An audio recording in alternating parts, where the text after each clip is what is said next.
The ear, this is the head and neck front side.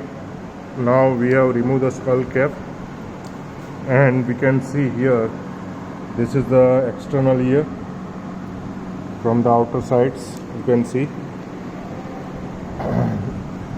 we have removed this one is the whole part. It is a vitreous part of the temporal bone, medial cranial fossa. This is the anterior cranial fossa, and this one is the posterior cranial fossa. Now this part, it is the tegmen tympani. Here I can show you in dissected part. We have removed the tegmen tympani. This part, it makes the roof of the ear. This is also roof, and here we also already remove the roof of the tegmen tympani.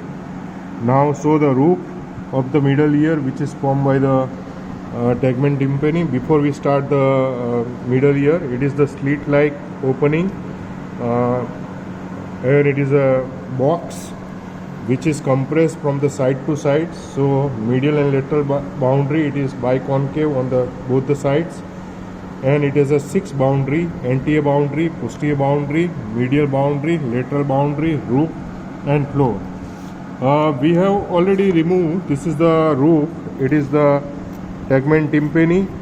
We have removed. It is the roof. We have removed. You can see this is a middle ear. You can see this is a facial nerve, and this facial nerve goes posteriorly. Here you can see this is a facial nerve. It goes posteriorly inside the stylomastoid foramen. This is the stylomastoid foramen, and through vertical part it come out from the stylomastoid foramen, and it enter inside the parotid regions. So roof which is formed by the tegmen tympani. The lateral wall, which is here, you can see this is the lateral wall. You can see this is the tympanic membrane. You can see this tympanic membrane.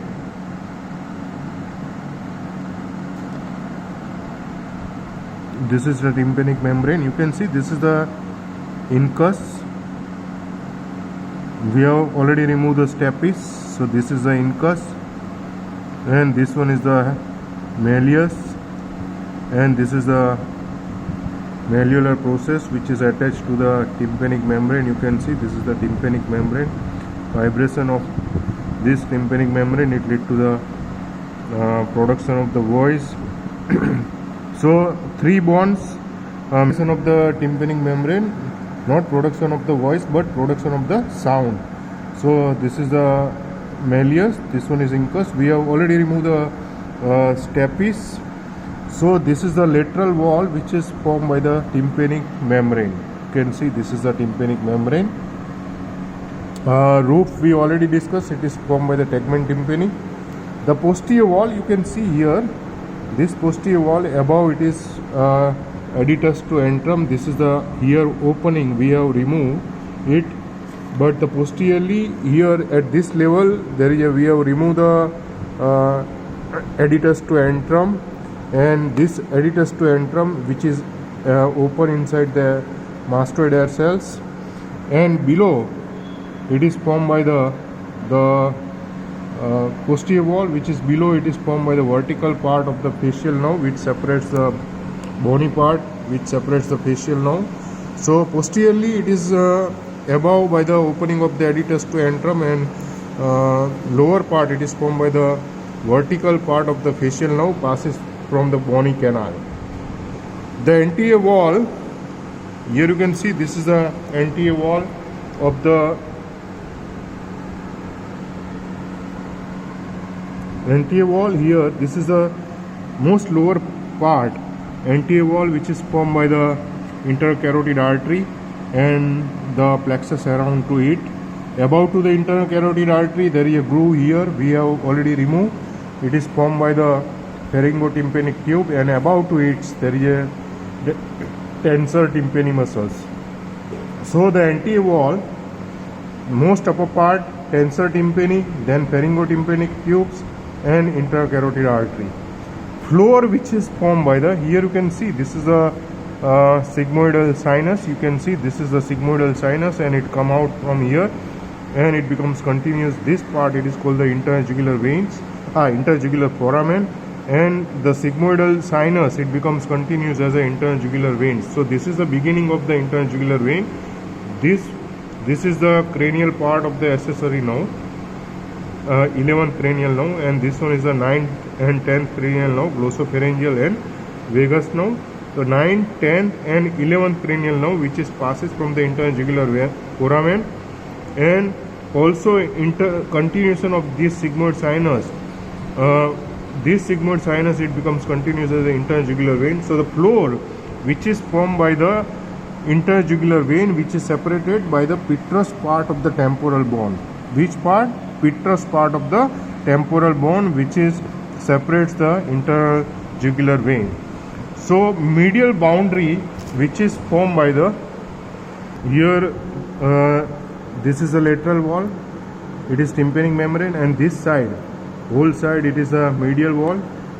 From the medial wall we have removed, this is the first basal turn, this is the bony part, it is called the cochlea. It is the first basal part, it is called the promontory. It is called the promontory. It lies on the middle of the medial wall. Promontory lies on the middle of the medial wall, and posterior-superiorly it is posteriorly and superiorly above to it there is a oval window, and above to it there is a oblique part of the facial nerve. This is the oblique part of the facial nerve which also makes the medial wall, and above to it there is a lateral semicircular canal. So medial wall which is formed by the above most lateral semicircular canal, then facial nerve, then oval window which is closed by the stapes. Here you can see this is the incus, this long process of incus which is attached by the stapes.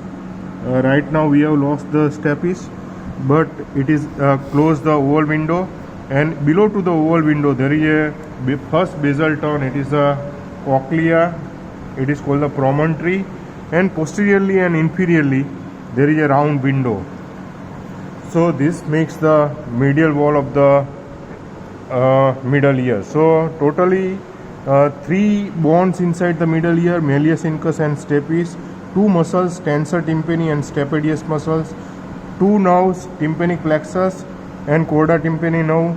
These are the content of the middle ear. So this is about to the middle ear.